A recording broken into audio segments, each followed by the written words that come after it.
Christelle Ngoï, mon ex-gouverneur, député national, bino qui député na bino wana pena, ya buzo batena. Héritier maestro. Il faut botanga kana ba vie. Il faut botanga, il faut que botama na ba sagesse na ba vie. Comment est-ce que moi si il y a 31 sur 32 ans de ozolobana? Comment je peux dire? Vous allez mailler l'été jusqu'à ce point. Héritier maestro. Une famille honteuse. Une fille qui couche avec son père. Une fille qui sort dans les médias pour taquiner une personne à balles réelles comme des balobara. Héritier maestro. Tobe ngayo ngoyi wana par rapport ya ki dans libala ya yo na ngoyi to ki moi si na yo na ngoyi. Mais c'est normal. C'est normal.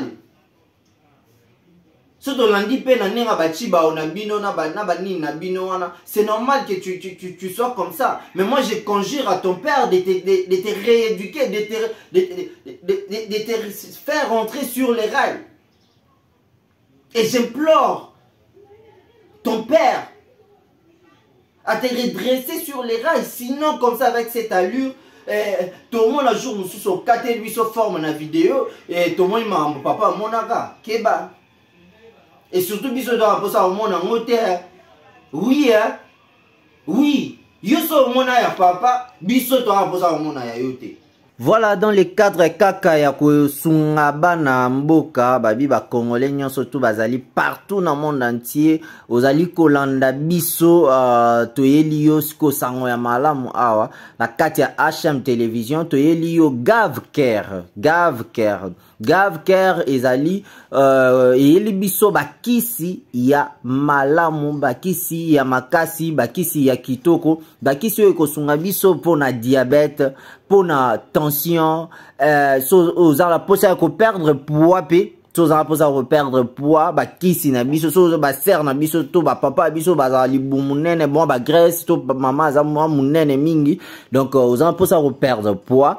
Donc, tu auras un kisi oyo et va permettre yo de perdre poids facilement et puis sans conséquences dans ciment. Et puis, tu auras un kisi oyo ezali pour na diabète et puis pour na tension. Neti batu oyo ya diabète, c'est facile parce que si tu as la diabète, donc dans 3 semaines, il y a pamba. Dans 3 semaines, je dis bien, dans 3 semaines, il y a pamba, diabète na yo et sili. Donc, maximum 1 mois. Donc, 4 semaines, maximum 4 semaines, au biki, au européen, ça témoignage.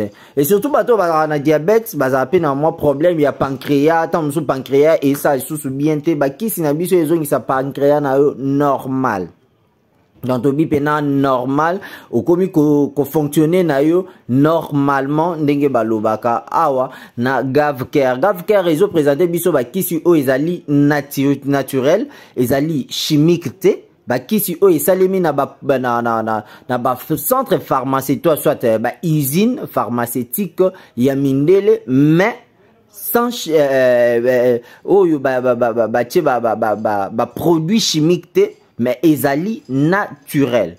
Donc bakisi mo ezali naturel ce qui au saleli yango au saleli bakisi o ya Gavker réseau présenté biso au mona que dans 3 semaines déjà diabète na yo déjà ekei. Dans 3 semaines diabète na yo ekei. Dans 4 semaines maximum oza isu na diabète te au komi normal. Donc au komi ko tambola bien, au komi ko vivre normal, au komi ko vivre à l'aise avec ba produit otozali ko présenter bino o bozali ko mona après nango ozano na posa rosali ya isu kisi ya mondele te. De même que ba papa biso o bazali na problème ya faiblesse sexuelle bino pe solution na bino ezali awa na kati ya Gavker. Na kati ya Gavker oza problème ya tension, diabète, oza posa ko perdre poids, oza na problème ya faiblesse sexuelle, ba solution na bino ezali awa. Beau contacter biso parce que numéro na biso eza affiché wana. Beau contacter biso na numéro wana et boza la servi mbangu. Bienvenue ici sur HM Télévision, Héritier Maestro TV, la chaîne de moi-même, Héritier Maestro, le maître de la presse, le stentor de la presse. très heureux de me tenir devant vous parce que vous êtes très nombreux. Botala Abisso à tout moment, à tout le temps. Chaque fois où Tocha va émission Abisso, Botala Abisso. Là, je profite pour remercier Bao Yangai. Namoni wana déjà ndeko na ngai Christian Ilondo depuis États-Unis. Christian Ilondo depuis États-Unis. Je vois aussi quand je parle des États-Unis, namoni pe lisusu Jimmy Mutombo le Brésilien noir babindoi nangai. Ndoi nangai Jimmy Mutombo le Brésilien noir. Rochemel Bimango frère nangai nakati ya Europe wana. Tant na Europe namoni pe mère nangai putu de yalo la babi koyeba ko solo la isala elengimo boyeko batu o basala biso confiance et je vois aussi le partenaire officiel PL nakati ya Lifax wana donc wana partenaire nanga mamutu donc partenaire ya boy pe lisusu. Voilà, aujourd'hui dossier Christelle Ngoyi. Voilà, à la barre. Babi, Christelle Ngoyi à la barre. Aujourd'hui, nous sommes là pour Christelle Ngoyi. C'est pour ça, Nazo Sissara Mikolo, je vous parle plus du président Alidor Massamba que je salue aussi avec la fondation Alidor Massamba, Babi, l'homme du cœur. Hein? L'homme du grand cœur aussi. Et Alidor Massamba, le président Alidor Massamba, la fondation Alidor Massamba, d'ici sur HM. Tous insister parce que il faut botanga dans ma vie. Il faut botanga, il faut que botanga dans sagesse dans ma vie. Comment est-ce que moi si il y a 31, sur 32 ans aux Olobana? Comment je peux dire? Vous allez mailler l'été jusqu'à ce point. Christelle Ngoyi au koki kozala maele te jusqu'à ce point pour nani baluba bazaka boyete ozali ko fingisa baluba. Donc votre famille c'est une famille honteuse. Une famille honteuse. Une fille qui couche avec son père. Une fille qui sort dans les médias pour taquiner une personne à balles réelles comme des balobaka. Et tu cites le nom d'un papa ya batebele. D'un père, il y a famille naïe. D'un stentor, il y a République démocratique du Congo. Nengamon la bien le Sphinx. C'est un Sphinx moutouana ou yoke ko touché wana. Eh, bobanga mamouté poani. Quand nengo le bili bakisi wana, asa paix na pouvoir. Tant moussou y a salo boy. Christelle Likamonini.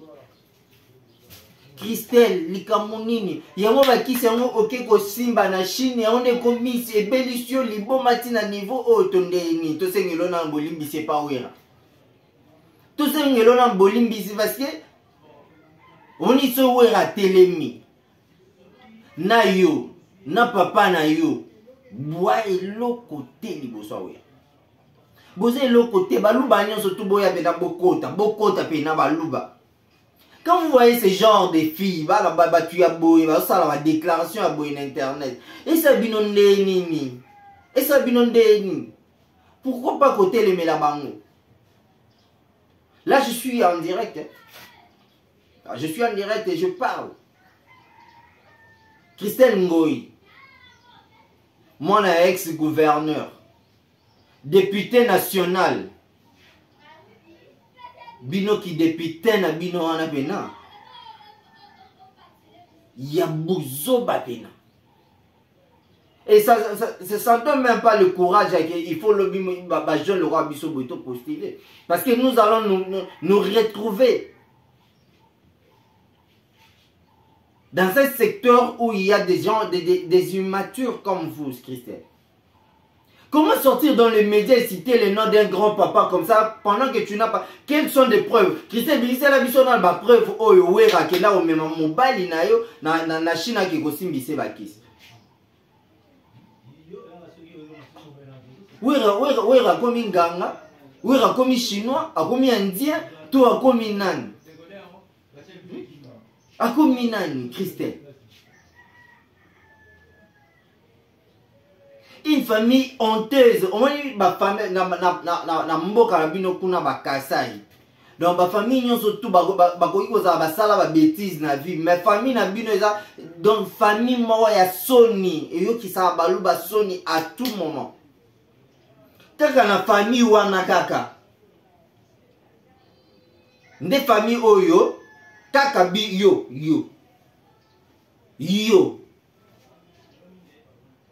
Yo kaka. Hein? Ta msuba amike ba Holanda biso. Ta msuba ba amike ba Holanda biso. Parce que à un moment moi je me pose des questions. Le nom wana kokombo wana ya ngoyo to pesa yo wana. To pesa yo étant que mwana, to étant que mwasi.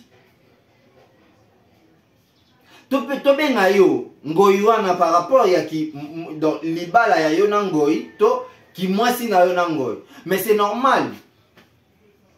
C'est normal.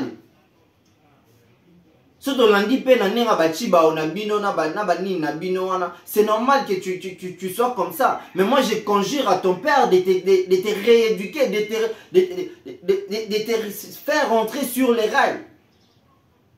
Et j'implore ton père à te redresser sur les rails. Sinon comme ça avec cette allure, tout le monde a jour sous son 4 lui se forme la vidéo et tout le monde m'a papa monaka keba.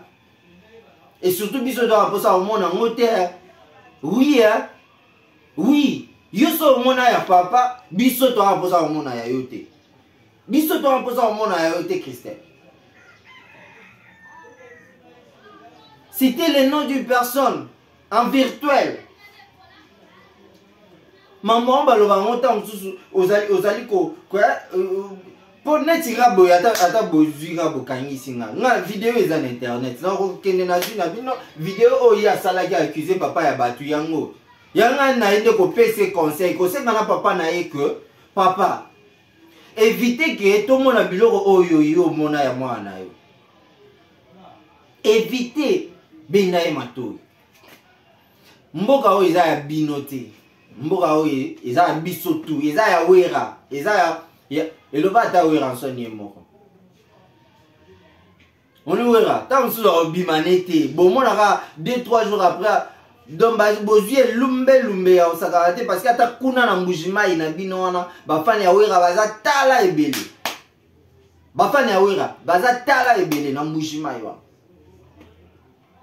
yango bakisi okenda kosimba eza ya buzoba to ya ndenge nini mobali ya otika yo parce que boza famille mo ya soni c'est normal mobali ya okimo kaka mobali nini atanga nini na boyi ngai pena na ya na fandi mwasi le roi yo c'est impossible, c'est impossible. Kotula bon to benga ngo hein to benga ata moi français pour son abi kotula ezala moi neti moi soni ko désespéré ton nez. Eh, oui, nga mona basi bena balela na vie mais o bena député mo boye o député mo boya soni. Député mo boya soni ya makasi. Et on est prochainement en 2023 sur une élection réellement égozala. En tout cas tout zonga tout en moi makambu bien. Tout revoir. Et moi, je soutenais la révision de la loi électorale, moi. Je soutenais ça. Et parmi des questions de base, des lignes de base où il faut modifier, où il faut toucher, il y a ce genre aussi de choses. La capacité mentale d'une personne. Revivre d'abord, quand quelqu'un vient déposer sa candidature, il faut suivre d'abord ses traces. Comment est-ce qu'il a vécu? Comment est-ce que la personne a vécu son passé? Qui il est? Qu'est-ce qu'il fait? Il est comment? Que de voir ce genre de scandale aux médias. Dans les médias, c'est pas sérieux. Et sur les réseaux sociaux en plus. C'est pas sérieux. Chers responsables de la CENI, chers députés, chers parlementaires, En gros, disons, chers parlementaires. Parlementaires, hein? Voilà. Chers parlementaires. Essayez de revoir quand même certaines choses. Soutenez la révision de la loi électorale parce qu'avec ce genre de scandales, on n'en veut plus en 2023 ou après 2023. On n'en veut plus après 2023.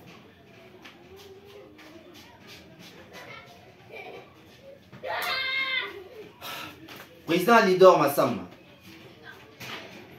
En tout cas, on préférait tous on a 5 piliers, il y a Fondation Alidor Massamba. Pour Elo, il commence à avoir plaisir, Mikolo, il y a 5 piliers, il y a Fondation Alidor Massamba.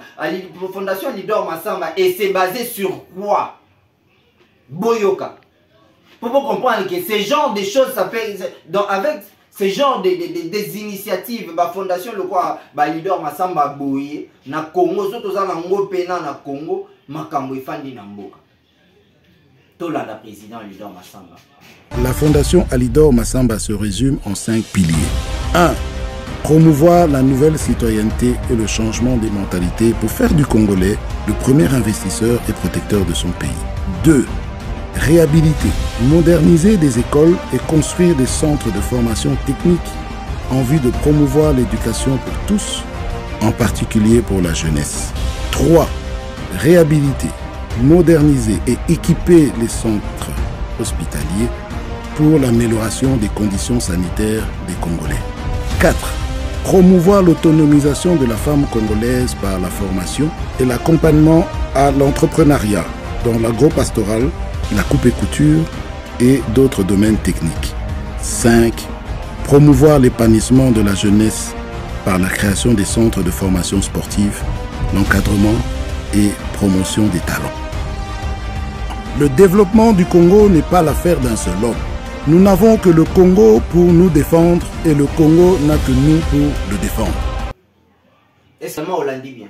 Tout français, lesquels n'a expliqué on a l'ingala parce que ceux qui étaient comme Elanga n'a expliqué on a l'ingala parce que c'est très avantageux pour vous. Tant pour ça, bana ou yaba tatango yo bazonga lisouté. La classe politique, il y a après 2023. Bazonga lisouté. Oui, rançon s'il te plaît, Limbisae. Limbisae, azanezo bazo ba yemi l'autre. Asali ko ça. Limbisae. Ngai pena na kofukama. Te na fukama te, fukama. Ngai pena na kofukama pona sengele bolimbisi.